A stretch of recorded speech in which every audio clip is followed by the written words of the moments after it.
Good day everyone, I am Debbie Faith Aldamia, and in this video I am going to discuss chapter 7 entitled The Landscape of Memory, Mental Images, Maps, and Propositions.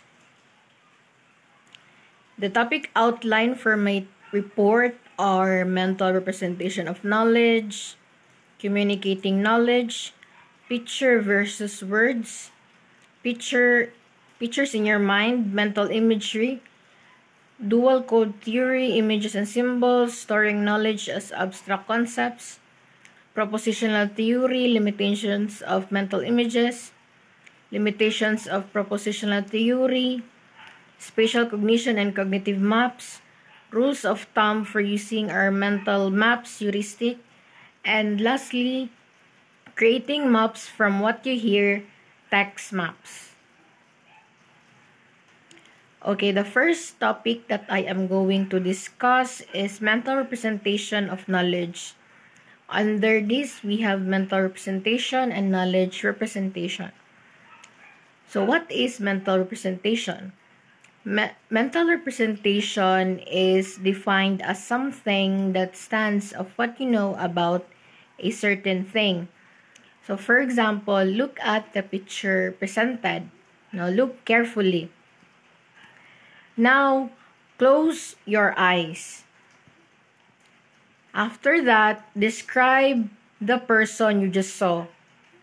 So, for example, describe na ko siya as nakapamewang, and then naa siya gigunitan nga pen or sigarilyo. And ang nag-stand out sa kuha to, nakita na ko iyang picture kayang agtang. So, that is an example of mental representation. So, the next is knowledge representation. Knowledge representation is the form for what you know in your mind about things, ideas, events, and so on in the outside world. So, anything or any form na you know about things, ideas, events in the outside world, those are your knowledge representation. So, in mental representation of knowledge, there are approaches na ginagamit para may balaan on how people represent their knowledge in their mind. So, the first approach is the rationalist approach. So, the rationalist approach try to deduce logically how people represent knowledge. So, this approach try to determine or conclude logically on how people represent knowledge in their mind. So, the next is classical epistemology. Classical epistemology is a study of nature, origins, and limits of human knowledge. So, under classical epistemology is declarative and procedural knowledge. So this declarative knowledge refers to the facts that can be stated, such as the name of the person you like, the date you are the happiest, or the way a dog looks. So, procedural knowledge naman, more on procedure, memory of process, or how the action is done. Like, for example, how to bake a cake, or how to tie your shoes, no? So, yeah, I'm pretty sure we all use this knowledge in our daily lives, no? Especially as students, no? We always use this knowledge in our studies. So the next is standard laboratory experiments. Researchers indirectly study knowledge representation because they cannot look into people's mind directly. They observe how people handle various cognitive tasks that require the manipulation of mentally represented knowledge. So, ang mga researchers, of course, dili nila kaya makita directly kung unsa ang naa sa sulod sa utok sa isa ka tao. So, for them to be able to know or to look into people's mind directly, they need to undergo a series of experiments, no? Experiments or tests to know what or how people represent knowledge in their mind. So, ito yung ginawa ng standard laboratory experiment. So, the next is neuropsychological studies. It refers, researchers typically use one of two methods. Number one, they observe how the normal brain responds to various cognitive tasks involving knowledge representation. Or number two, they observe the links between various deficits in knowledge representation and associated pathologies in the brain. So, either this number one or two, the researchers typically use in studying neuropsychological.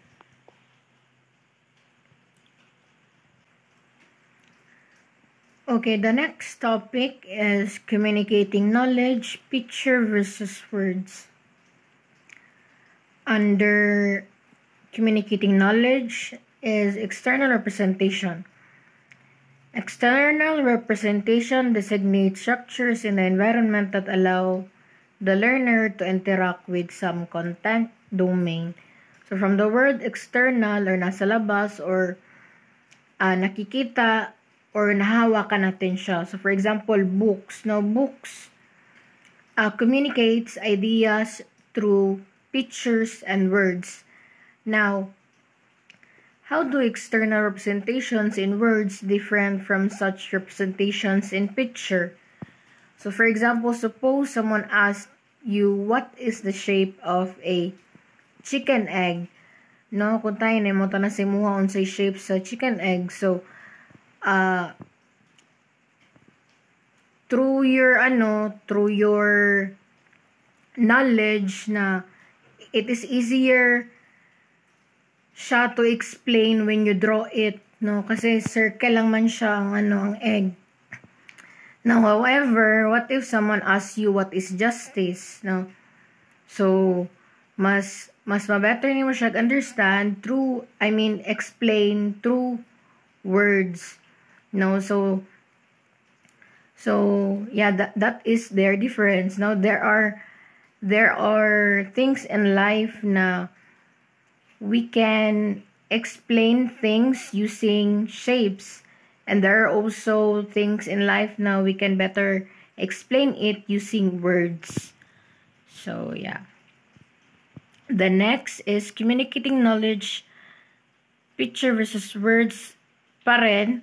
So the picture is relatively analogous to the real world object it represents. So the picture, as you can see on the screen, shows concrete attributes such as the shape and real life size. These attributes are similar to the features and properties of the real world object the picture represents. So even if you cover up a portion of the figure of the cat, what remains still looks like a portion of a cat. So kahit na kanang tabunan na nimo ang picture or kanang small part lang sa picture, still cat pa rin ang iyahang kalabasan, no? So under typical circumstances, most aspects of the pictures are grasped simultaneously, but you may scan the picture even when scanning or zooming. However, there are no arbitrary rules for looking at the picture. You may scan the picture from left to right, from the bottom to top, or however it pleases you. symbolic representation, the relationship between the word and what it represents is simply arbitrary. So in symbolic representation, we use symbols to represent knowledge.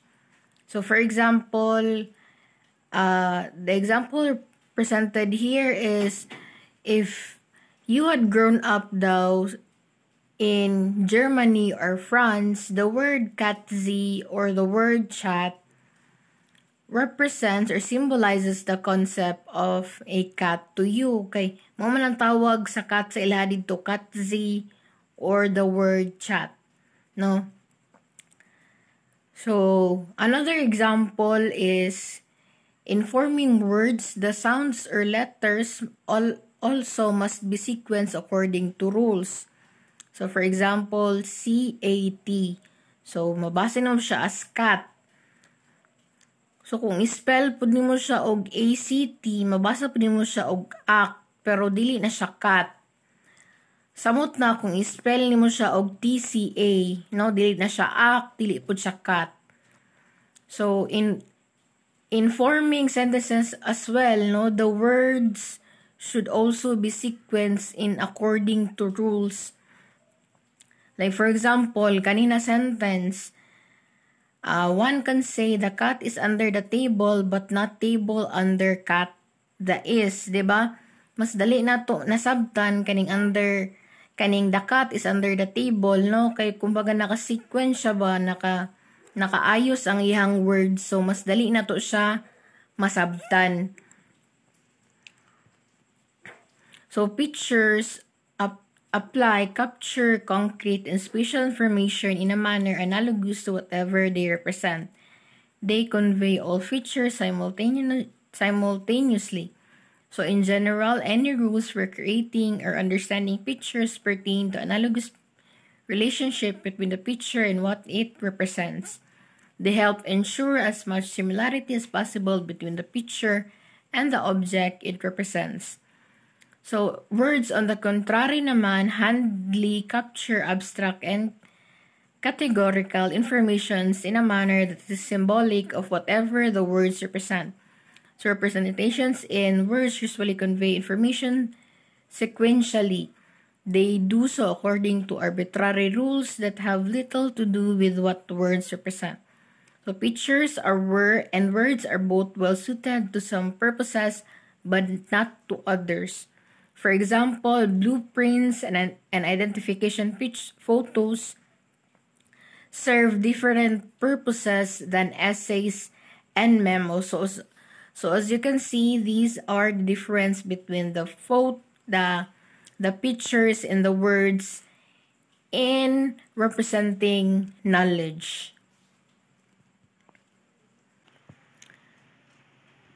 Moving on, the next topic is pictures in your mind, mental imagery. So, mental imagery is the mental representation of things that are not currently seen or sensed by the sense organs. So, imagery may involve mental representation of any of the sensory modalities such as hearing, smell, or taste. Each form of mental representation is subject to investigation. Most research on imagery in cognitive psychology is focused on visual imagery such as representation of objects, or settings that are not presently visible to the eyes.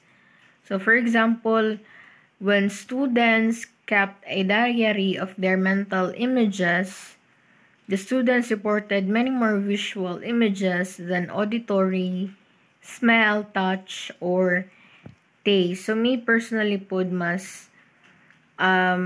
if someone would ask me about a memory, mas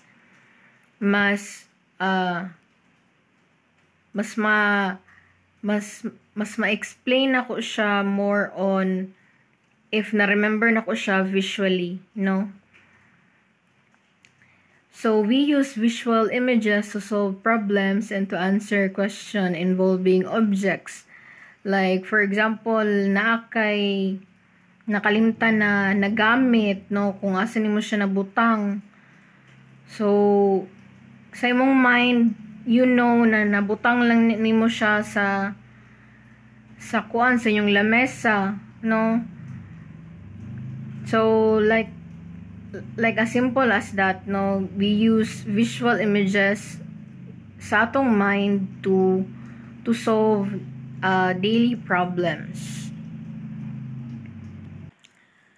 So many psychologists outside of cognitive psychology are interested in applications of mental imagery to other fields of psychology. Such applications include using guided imagery techniques for controlling pain and strengthening immune responses and otherwise promoting health. With these techniques, you could imagine being at a beautiful beach and feeling very comfortable, letting your pain fade into the background, no? So many psychologists uses mental imagery, to help control our pain, strengthen our immune responses, and promote health. However, not everyone is equally skilled in creating and manipulating mental images, no? So dili tanan are skilled to create such beautiful imagery in our mind, no? Like for example, in the case of persons with Down syndrome, the use of mental images the use of mental images in conjunction with hearing a story improve memory for the material as compared with just hearing the story. Okay. So, sa mga person daw na that has Down syndrome, mas ma-improve ilang memory through mental images plus hearing pagyud story than just hearing alone, no? Kumbaga visual and auditory mas ma-improve nila ang ilahang memory through that.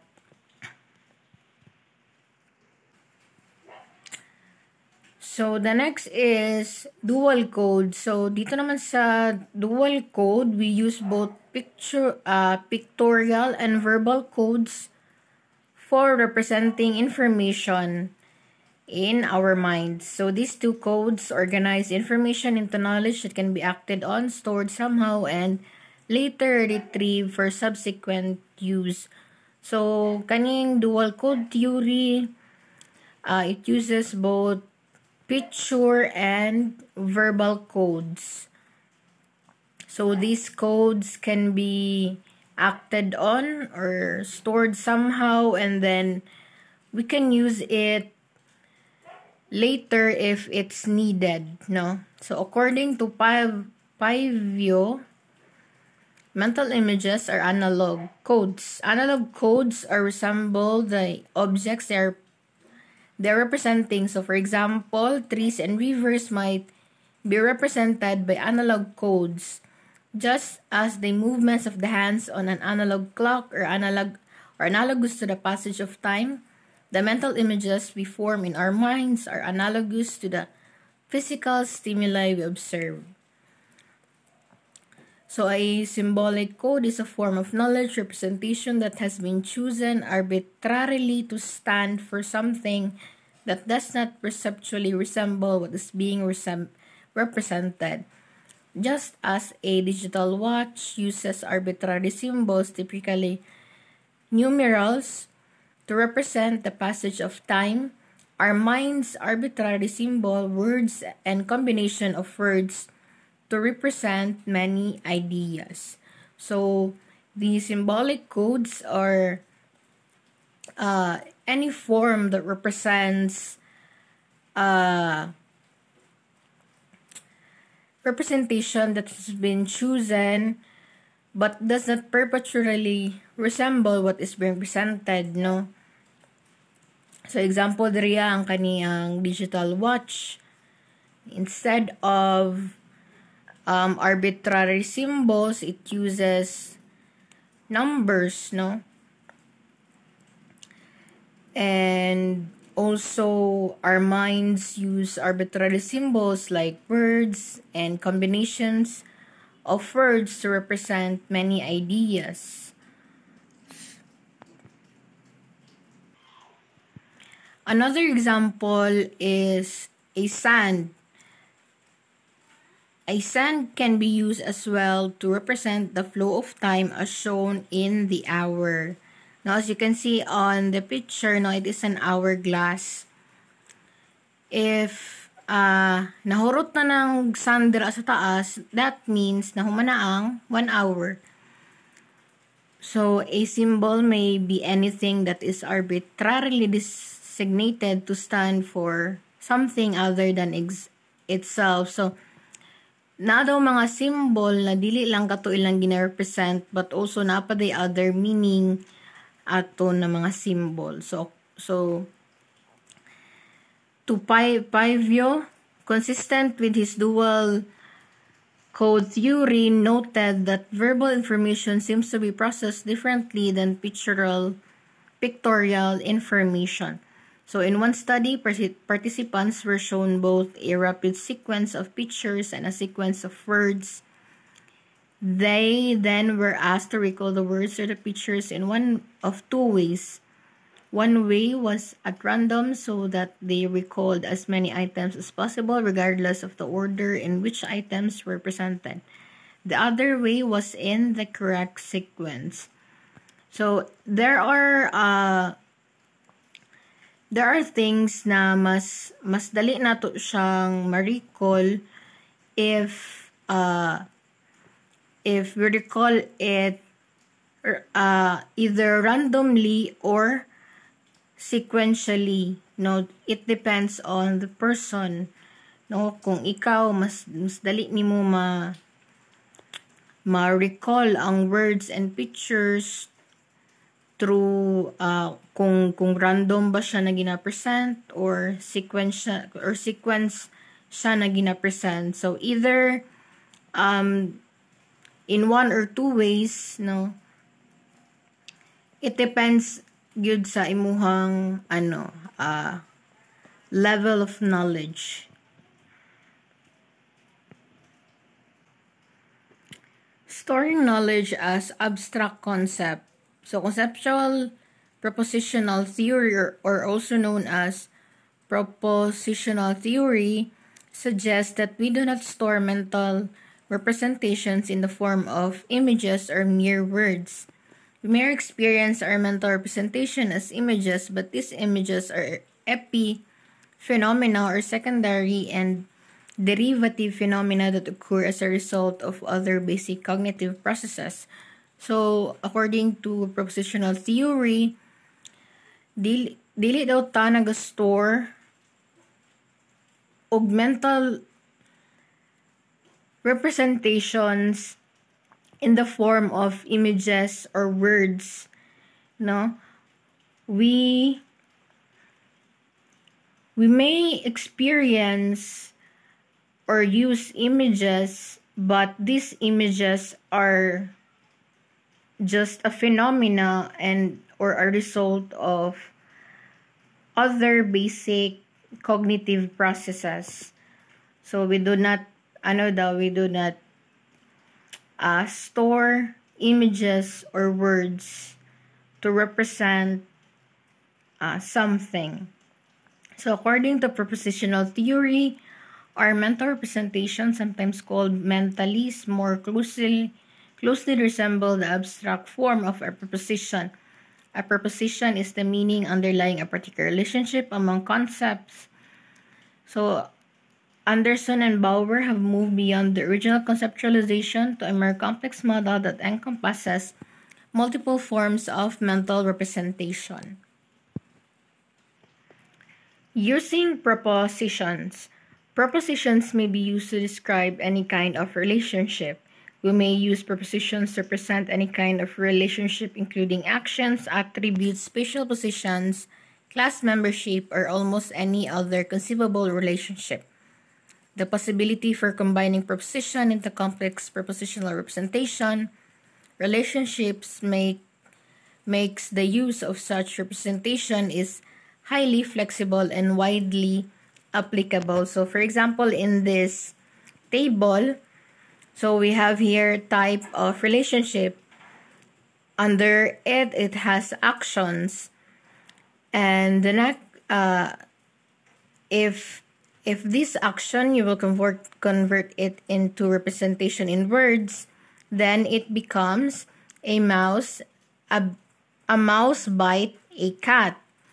Now, in propositional representation naman, the bite is the action, the mouse is the agent of action, and the cat is the object. Now, if you convert it into your imagination or imaginal representation, no, you will see this picture na a mouse is biting the cat. The next is attributes. No? Mice are funny. And then in propositional representation, no, the external surface characteristics are funny, while the attributes ay funny, ang attributes, and then ang mouse is ang object. And then pag imo na siyang i-convert into imaginal representation, no, you will imagine a mice. So, and so on. So, in this table, prepositions are expressed in a shorthand form known as predicate calculus, commonly used to express underlying meaning. The shorthand is intended only to give some idea of how the underlying meaning of knowledge might be represented. It is not believed that this form of literally the form in which meaning is represented in the mind. So in general, the shorthand form of representing prepositions is this, no? Relationship between elements, subject elements, and object element. As you can see, again, here on the picture or the examples. So the next topic is, do propositional theory and imagery hold up to their promises? What are the limits to analogical representation of images? So look, quickly glance at the figure and then cover it with your hand. Imagine the figure you just saw. Does it contains a parallelogram? Look in the picture that is presented on the screen, and then does it contain a parallelogram? So in a study, their participants appeared who are unable to call up a precise analogical mental image. They could not use a mental image to trace the lines to determine which components, shapes were or were not part of a whole figure. So to read, these findings suggested the use of prepositional code rather than an analogical one. So examples of prepositional code would be a Star of David, as you can see here in the left side of your screen, or right, or two overlapping triangles, one of which is inverted. So another possible explanation is that people have analogical mental images that are imprecise in some ways. So not all have the same or precise analogical mental images, no? So there are people who are they have imprecise in some ways and ways on imagining, or how do you call this, tracing images through their mind. So there are additional limits to knowledge representation in mental images, that is according to Chambers and Reisberg in 1985 and 1992. So the limitations of proposition theory. The mental reinterpretation of the ambiguous figures involves two manipulations. So the first one is mental realignment of the reference frame. So this realignment would involve a shift in the propositional orientations of the figure and on the mental page or screen on which the image is displayed. So number two is the second manipulation is a mental reconstruction or reinterpretation of parts of figure. So this reconstral would be of duck's bill as the rabbit's as the rabbit's ear. So spatial cognition and cognitive maps. Spatial cognition means with acquisition, organization, and use of knowledge about object and actions in 2 or 3 dimensional space. So spatial cognition, this deals with 2 or 3 dimensional spaces, while cognitive masks are internal representation of physical environment, particularly centering on spatial relationships. Cognitive maps seem to offer internal representation that simulate particular spatial features of our external environment. So, for example, of rats, bees, pigeons, and humans, some of the earliest work in cognitive maps was done by Edward. So, moving on, rules of thumb for using our mental maps, heuristic. So, when we use landmark, road, and survey knowledge, we sometimes use rules of thumb that influence our estimations of distance. So, these rules of thumb are cognitive strategies termed heuristic. Now, so when we use landmarks, we sometimes use rules of thumb to help us estimate the distance, and this is called, or a strategy termed heuristics. So the use of heuristics in manipulating cognitive maps suggests that propositional knowledge affects imaginal knowledge. So this is so at least when people are solving problems and understanding questions about images, in some situations, conceptual information seems to distort mental images. So in this situation, propositional strategies may better explain people's responses and strategies that are based on mental image. So the last topic is creating maps from what you hear, text maps. So aside from text, we can also create cognitive maps from verbal description, from what we hear.